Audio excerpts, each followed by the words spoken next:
आणि मी नेहमी म्हणतो चेंजेस ऑलवेज टेक इफेक्ट्स. आपण घर कितीही छोटं असू दे, पण ते तुम्ही घर कसं ठेवता किंवा त्याच्या घराची अरेंजमेंट कशी करता. घर जेव्हा बनवलं त्याच्यामध्ये जेवढ्या पण वस्तू मी बनवल्या आहेत ना, त्या सर्व मूवेबल आहेत. म्हणजे विचार करा, इतकी वर्ष मी असा काम करत होतो आणि तुम्हाला व्हिडिओज देत होतो. अरे बापरे, एवढं सगळं आवरायचं. आता वाजलं किती, 9:15. तर त्याचा ना डोर आम्ही जेव्हा ओपन करायचो ना, तेव्हा माझ्या ना एक लक्षात आलं. ते काय लक्षात आलं ना, ते तुम्हाला आता समजेल. तर मी आज जे केलंय ना, तर ते ॲक्च्युली मला पर्सनली खूप आवडलं आणि त्याच्यामुळे ना बरेच माझे प्रॉब्लेम आहेत ना सॉल्व्ह झाले आहेत. ते की त्यांनी काय फरक पडलाय तो घरामध्ये. सो मला वाटतं ना, मे बी तुम्हाला देखील तो फरक जाणवेल.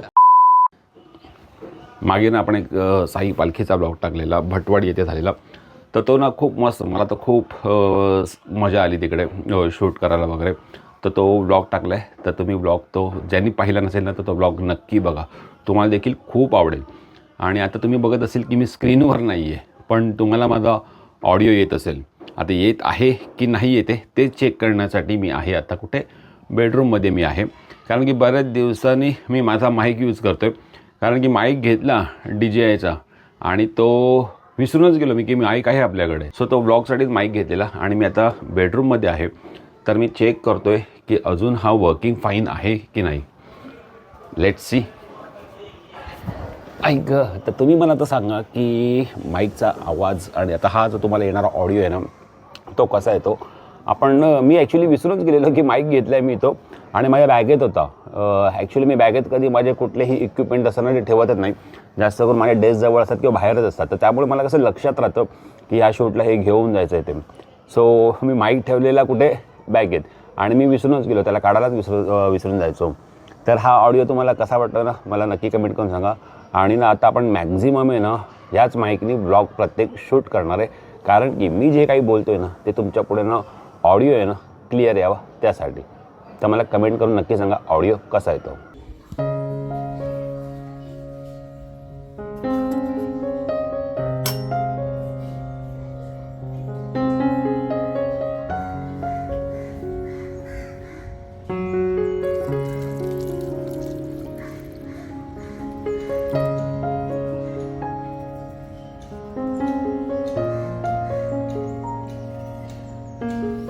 तर इथे आहे आपलं जास्वंदीचं झाड आहे, मी मागे आणलेलं. आणि मी हे मला वाटतं तुम्हाला लावून देखील दाखवलं की नाही, मला तर आयडिया नाही आहे. आणि ही आपली आहे तुळस. तुळस काही पण मला, माझ्या इथे ना मस्तपैकी तुळस खूप चांगल्या प्रकारे वाढते. आणि हे जास्वंदीचं झाड, ह्या जास्वंदीच्या झाडाची गंमत काय माहिती आहे काय, जेव्हा मी इथून विकत आणलं ना, तेव्हा एवढंच झाड होतं मे बी ते. आणि तेव्हा ना याला फुलं लागायची. घरी आणलं, झाड लावलं, त्याला एकदाच फक्त एक जास्वंदीचं फूल देवाला वाहिलं देखील, पण त्यानंतर ह्याला फुलच नाही आलं. रोज पाणी आणि व्यवस्थित टाकतो मी. कधी कधी मी गोशाळेत जातो ना, तर शेण पण आणून टाकतो. पण का असं होते मला माहिती नाही. जर कोणाला माहिती असेल तर मला कमेंट करून नक्की सांगा की असं का होते. ह्याला नंतर एक फूल पण नाही आलं ना, कळी आली, माहीत नाही का. आणि हा कंदील काय मी अजून काढत नाही आहे. आणि हा मला वाटतं हा परमनंट इथेच ठेवणार आहे मी कंदील. रोज संध्याकाळी खिडकीच्या बाहेर जेव्हा कंदील पेटतो ना, तर त्याला नाही थोडंसं लाईट्समुळे ना एक पॉझिटिव्हिटी येते. सो मी हा कंदील काढणार नाही इथून. इथे सेट हो तू मस्तपैकी. भीती काय वाटते कधी ना कॅमेरा पडायचं, पण तसं काही पडणार नाही. आपण सगळे अरेंजमेंट करून ठेवली आता व्लॉगसाठी. तर वाजले आहेत तर 12:45 झाला आहे. आणि ना आज आपण आहे ना दुपारीच व्लॉगला सुरुवात केली आहे. म्हणजे मला असं वाटतं ना, गेले 3 महिन्यानंतर आहे ना मी आज आहे ना थोडासा लेट उठलो आहे. कारण की 3 महिने मी रात्री लेट झोपतो आहे, सकाळी लवकर उठते. त्याचं पण कारण मी तुम्हाला थोडं पुढे सांगेन. कारण की खूप जागरण होते आणि सकाळी लवकर देखील उठणं होतं.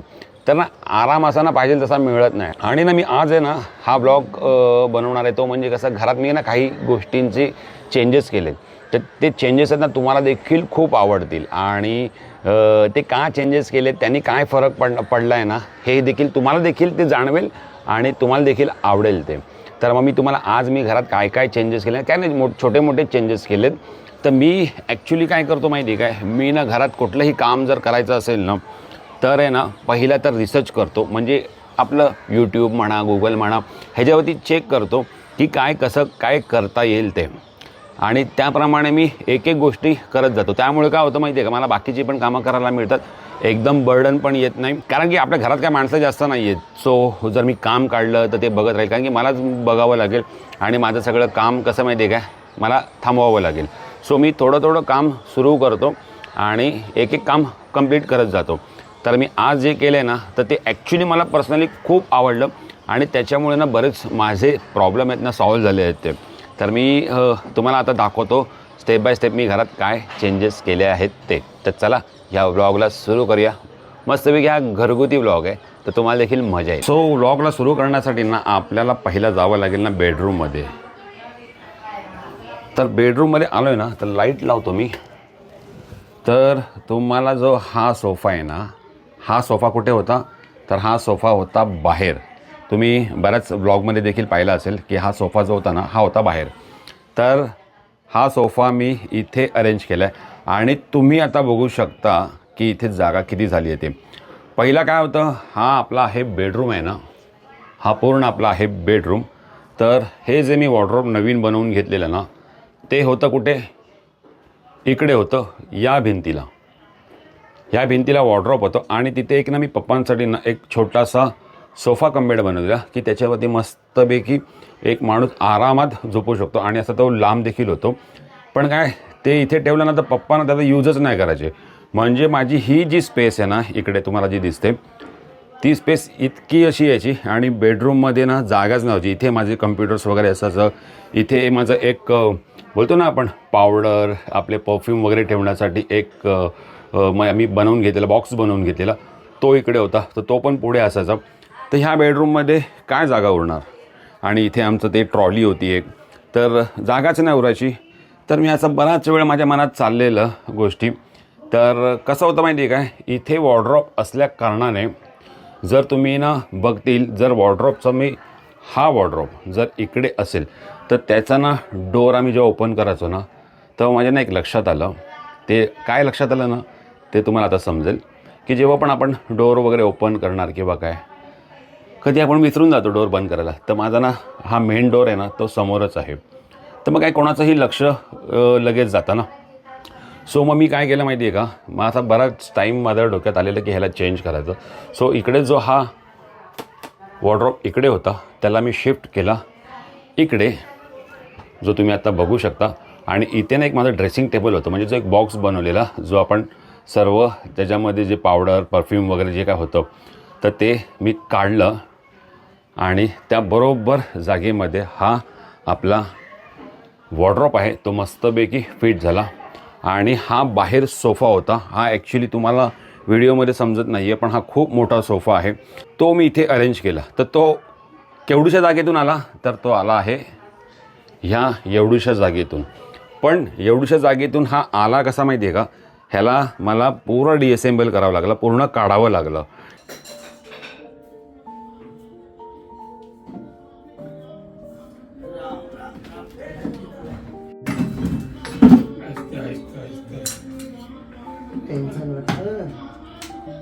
ये भी निकालना ही पड़ा ना, ये भी निकालना ही पड़ा. वो जगह कम है ना थोड़ा.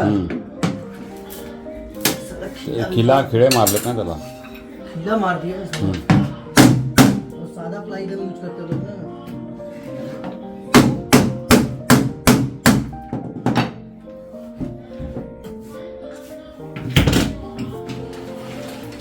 कब जाएगा खड़ा होके. बस हो गया. हाँ यही सपोर्ट रहता है. बॅकअप नाही ना त्याला, आता सपोर्ट नाही आहे.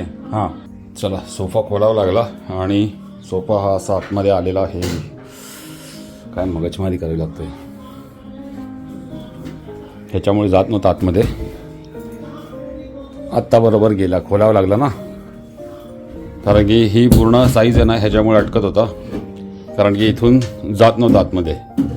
आता तो पूर्ण त्याला लावेल मग आपला सोफा सेट.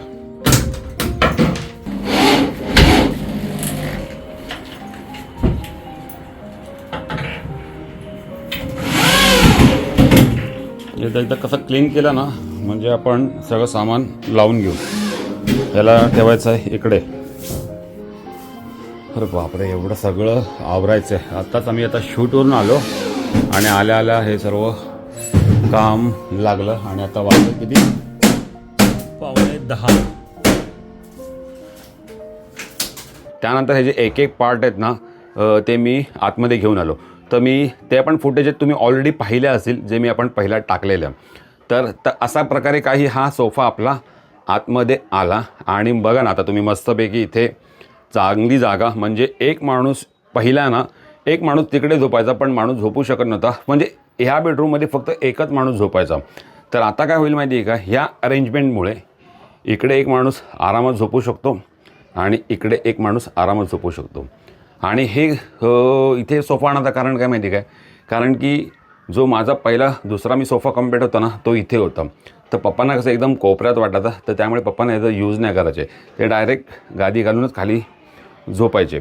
सो आता कसं होतील माहिती आहे का, त्यांचं वय पण झाले ना, तर ते आरामात इकडे झोपतात. आणि कधी जर टॉयलेटला वगैरे झालं तर ते आरामात उठून मस्तपैकी बसतात, खाली पाय ठेवले की इथे डायरेक्ट बाथरूममध्ये. म्हणजे ते पण एक प्रॉब्लेम सॉल्व झाला. सो असं काही आहे. मी हे आपल्या बेडरूमचं अरेंजमेंट झाली आहे. आणि तुम्ही आता बघत असेल ही मोकळी जागा अजून आहे. सो इथे पण काही येणार आहे चेंजेस. तुम्हाला ना बेडरूम पण नंतर वेगळा दिसणार आहे, पण आहे ना ते काही टायमाने दिसणार आहे, ते आता नाही दिसणार आहे. कारण की मी त्याचं मटेरियल त्या दिवशीच मागवलेलं चेक करण्यासाठी. तर ते मी मटेरियल पण आणलेलं आहे. तर कुर्ल्याला त्याचं ना शॉप आहे. तर मी स्वतः शॉपवर एकदा जाणार आहे, व्हिजिट करणार आहे आणि त्याच्यानंतर सिलेक्शन करून मग ते सर्व इथे लागणार. तेव्हा तुम्हाला ना बेडरूम टोटली वेगळा दिसेल. तर असं काही थोडंसं मी चेंजेस केलं आहे. आणि आता आपण ना जाऊया हॉलमध्ये. तर तुम्हाला हॉलमध्ये दिसेल की काय फरक पडला आहे तो. सो इथून गेलो मी असा हॉलमध्ये आणि हा आहे आपला तो सोफा कम बेड, म्हणजे जो बेडरूममध्ये होता, ज्याचा यूजच नाही व्हायचा. आणि तो स्पेशली पप्पांसाठीच मी बनवून घेतलेला, पण त्याचा यूजच नाही व्हायचा. आता हा इथे आणायचं कारण काय माहिती आहे काय, कारण की हा आहे माझा डेस्क, जिथून माझं सगळं काही काम, जे मेन काम आहे ते इथून सगळं चालतं. तर पहिला ना ही खुर्ची ना अशी इथे असायची एवढी, आणि जो आतला सोफा आहे ना तो एवढा लांब असायचा. आणि ही खुर्ची ना लिटरली मागे देखील व्हायची नाही अशी. आणि त्यामुळे ना मला बसावं कसं लागायचं ना, त्यामुळे मी तुम्हाला दाखवतो आता प्रॅक्टिकली दाखवतो की मला कसं बसावं लागायचं आणि मला कसं काम करावं लागायचं. सो मी बसायचं जर झालं ना मला, तर मला ना हे असं बसावं लागायचं, असं आणि असं. म्हणजे विचार करा, इतकी वर्ष मी असा काम करत होतो आणि तुम्हाला व्हिडिओज देत होतो. सो हे असं बसावं लागायचं. तर ह्या सगळ्या अरेंजमेंटमुळे ना हा माझा एक प्रॉब्लेम सॉल्व झाला. मी आता कसं पूर्ण बाहेर येऊ शकतो. आणि दुसरी गोष्ट काय माहिती आहे काय, आता हा सोफा आपण इथे लावला ना, तर ह्याचं एक बेनिफिट काय माहिती आहे काय, आता मला समजा झोपायचं नाही आहे, तर मी काय करणार, ही गादी काढली, ही गादी मी इथे ठेवली आणि हा सोफा मी ढकलला असा आतमध्ये. तर ही एक मस्तपैकी चेअर पण होते. जर मला आणखीन जरी नको आहे समजा,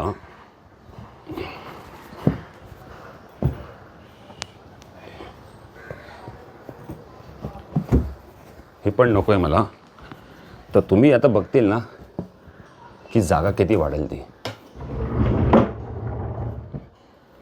आता बघा तुम्ही किती जागा झाली ती हॉलमध्ये. हा एवढा पूर्ण हॉलचा स्पेस आहे ना आपल्याला वापरायला मिळतो. सो असा काही मस्तपैकी अरेंजमेंट झाली आहे.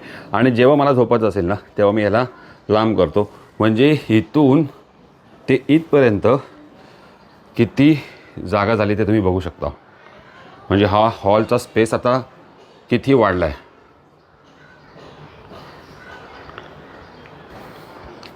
आणि मस्तपैकी इथे असं बसून मस्तपैकी असा व्लॉग देखील आपण करू शकतो. सो अशी काही मस्तपैकी अरेंजमेंट झाली आहे. आणि साफसफाई करायला पण एकदम चांगलं आहे. काय माहिती आहे काय, सोफा आतमध्ये ढकलला, कधी कधी काय होतं, आपण सोफा वगैरे कुठल्या गोष्टी अरेंज करतो, दिसायला खूप छान वाटतं, पण त्याची साफसफाई होत नाही, कारण की आपण हलवत बसत नाही कुठल्या गोष्टी. म्हणून मी घरात जेवढ्या पण घर जेव्हा बनवलं आहे, त्याच्यामध्ये जेवढ्या पण वस्तू मी बनवल्या आहेत ना, त्या सर्व मुव्हेबल आहेत. आता तर तुम्ही तो जो कबड बघत असेल ना, तो पण मुव्हेबल आहे, तो पण हलतो. त्याची हाईट वगैरे मी अशी वरती ठेवली कारण की त्याच्या खालून पण झाडू मारला जाऊ शकतो. आणि हा सोफा आहे, आता हा बंद करून इथून मस्तपैकी झाडू मारून आपण क्लीन करू शकतो. त्या सर्व काही गोष्टी मी अशा अरेंज केलेल्या आहेत. आणि आता जरा थोडंसं मला घर जरा बरं वाटते. म्हणजे जेव्हा मला झोपायचं असेल तेव्हा मी याला लांब करू शकतो. आणि जर कोण पाहुणे मंडळी वगैरे आली, घरात काय फंक्शन असेल तर एवढी स्पेस आपल्याला वापरायला मिळते. तर सांगायचं उद्दिष्ट काय माहिती आहे का, आपण घर कितीही छोटं असू दे पण ते तुम्ही घर कसं ठेवता किंवा त्याच्या घराची अरेंजमेंट कशी करता. आणि मी नेहमी म्हणतो चेंजेस ऑलवेज टेक इफेक्ट्स. म्हणजे चेंजेस आहेत ना ते काही ना काही तुमच्या ना लाईफमध्ये इफेक्ट्स येतात. आणि असं काही चेंजेस आपण जेव्हा करत राहतो ना तेव्हा तुम्हाला ना एक फ्रेश आणि एक पॉझिटिव्ह असं ना थोडंसं फील होतं. म्हणून ना मी आता नेहमी घरात ना काही चेंजेस करत असतो. ते मला आवडतं. पहिला त्यात मी रिसर्च करतो की हे चेंजेस केल्याने काय फरक पडेल की नाही आणि मगच ते चेंजेस करतो. तर तुम्हाला हे चेंजेस कसे वाटले मला नक्की कमेंट करून सांगा. फक्त 2च चेंजेस केले.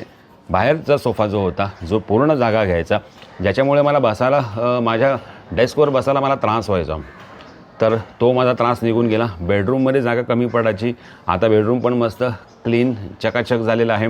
आता कसं मला तिथे अजून तो ड्रेसिंग टेबल काढला ना तर त्याच्या ज्या वस्तू आहेत ना तिथे मला एक मस्तपैकी मध्ये लाईटचा बॉक्स एक मी आणणार आहे आणि तो लावणार आहे. मग ते पण गोष्ट सॉल्व होईल. अशा हळूहळू मी गोष्टी आहे ना चेंजेस काही ना काही करत राहतो. आणि ना हे मटेरियल जे मी यूज केलेलं ना हे सर्वांना खूप आवडलं. पण मी ह्याच्याहून भारी आणि ना स्वस्तात ना मटेरियल मी ना म्हणजे शोधलं आम्ही. तर कुर्ल्याला त्याचं मे बी कुठेतरी शॉप आहे, तिथे ते मस्त वगैरे होलसेलमध्ये मिळतं. तर मला एक दिवस जायचं आहे तिकडे, पण आपल्या कामामुळे ना आपल्याला टाईम नाही मिळत अजिबात. तर तिकडे जायचं आहे आणि त्या सर्व गोष्टी आपल्याला बघायच्या, चेक करायच्या आहेत आणि कशा या घराच्या हिशोबाने आपल्याला काय चेंजेस करायचे त्या हिशोबाने जर आपल्याला परफेक्ट बसल्या तर त्या गोष्टी आपल्याला घेऊन यायच्या आहेत आणि त्यानंतर आपल्याला थोडंसं घरात अजून चेंजेस करायचे आहेत. तर त्याचा पण मी एक प्रॉपर वेगळा व्हिडिओ नक्कीच बनवेन आणि तो पण तुम्हाला दाखवेन. आता तुम्हाला ब्लॉग सुरू होण्याच्या अगोदर मी तुम्हाला काय म्हणालो की 3 महिने झाले. 3 महिन्यानंतर म्हणजे मी आज उशिरा उठले म्हणजे कितीला उठले, 9:30ला उठले. त्यानंतर मी थोडासा डेस्कवर वगैरे बसलेलो आणि थोडासा काम करत होतो. तर 9:30ला वगैरे उठलो. आणि हे सर्व का होतं आहे, रात्री जागणं होतं आहे, सकाळी लवकर होतं आहे. आणि मी तुम्हाला मागच्या ब्लॉगमध्ये देखील सांगितलेलं की आपण एक शिक्षण घेतो आहे, कोर्स लावलेला आहे. सो त्यामुळे मला कुठे शूटवर वगैरे जाता नाही. तर तो कोर्स असा आहे ना शेअर मार्केट. हां, मी शेअर मार्केटचा क्लासेस लावलेला आहे. ॲक्च्युली शेअर मार्केटचा माझा बेस खूप क्लिअर आहे. पण आता कसं आहे माहिती आहे काय, जर तुम्हाला कुठलीही गोष्ट जर मिळवायची असेल किंवा सक्सेस मिळवायचं असेल किंवा काय, तर त्यासाठी तुम्हाला प्रॉपर प्रशिक्षण घेणं हे गरजेचं आहे. तुम्ही अंदाजाने शेअर मार्केट तर करू शकत नाही. कारण की आपल्या इथे कष्टाचं, आपल्या घामाचं जेव्हा मी असा रस्त्यावर वगैरे फिरतो तेव्हा जाऊन 2 पैसे मिळतात. तर त्या पैशाची किंमत मला माहिती आहे. तर ते खूप कष्टाने पैसे आलेले असतात. तर ते आपण असे मार्केटमध्ये नाही घालवू शकत. तर त्याच्याबद्दल आपण एक प्रॉपर प्रशिक्षण घेऊन त्याच्यामध्ये काम करायचं असं माझं वैयक्तिक मत आहे. कारण की मी जेव्हा नवीन सुरुवात केलेली आत्ता इतक्या वर्षानंतर, तेव्हा मी एका महिन्यातच 35,000 प्रॉफिट कमवलेला. किती? 35,000 प्रॉफिट कमवलेलं. पण इतका प्रॉफिट घेऊनसुद्धा एखादा प्रॉफिट मिळालं तर काय बोलेल की कशाला पाहिजे मग, शिकायला पाहिजे. पण मी 35,000 प्रॉफिट घेऊनसुद्धा मी शिकण्यासाठी पहिलं प्राधान्य दिलं. कारण की फर्स्ट लर्निंग देन अर्निंग असं म्हटलं जातं. तर ते काही चुकीचं नाही आहे. म्हणजे पहिला तुम्ही कंप्लीट शिका. जे 35,000 मिळाले असेल ते एक बोलतात ना आपल्याला असेच लागले असतील ते वगैरे. जर तुम्ही प्रॉपर प्रशिक्षण घेतील ना तर तुम्ही रिस्क मॅनेजमेंट, टाईम पालन करू शकता. म्हणजे ह्या सर्व गोष्टी खूप फॉलो करू शकता. हे त्या ह्याच्यामध्ये खूप शिकवलं जातं. तर त्यासाठी जर तुम्ही पण जर शेअर मार्केट करत असेल ना तर नक्की एक प्रॉपर प्रशिक्षण घ्या आणि मगच ह्याच्यामध्ये उतरा. तर असं काही आहे मित्रांनो सर्व. तर हा एक ना मला असं वाटतं एक छोटासा व्लॉग होता. कारण की तुम्हाला पण नेहमी काही ना काही व्लॉग द्यायचा असतो आणि द्यायचा आहे. सो त्यासाठी मी हा एक छोटासा व्लॉग तुमच्या पुढे घेऊन. तर हा व्लॉग तुम्हाला कसा वाटला मला नक्की कमेंट करून सांगा. आणि तुम्हाला घरातली अरेंजमेंट कशी वाटली ते देखील तुम्ही सांगा. आणि जर तुम्हाला जर काय वाटतं अजून काय चेंजेस करावे तर ते देखील मला कमेंट करून सांगा. आणि जर व्लॉग आवडला असेल तर या व्लॉगला लाईक करा. चॅनल जर नवीन असेल तर चॅनलला सबस्क्राईब करायला विसरू नका. इथे तुम्हाला हाय फंडांना व्हिडिओज मिळणार, पण एक साधेसुद्धा कॉन्टेंट, तुम्हाला घरगुती कॉन्टेंट मी घेऊन येण्याचा नेहमीच प्रयत्न करेन. तर भेटूया अशाच एका नवीन व्हिडिओमध्ये. तिथपर्यंत bye bye, good night, take care. आणि हो, आजचा दिवस संपला. गणपती बाप्पा मोरया.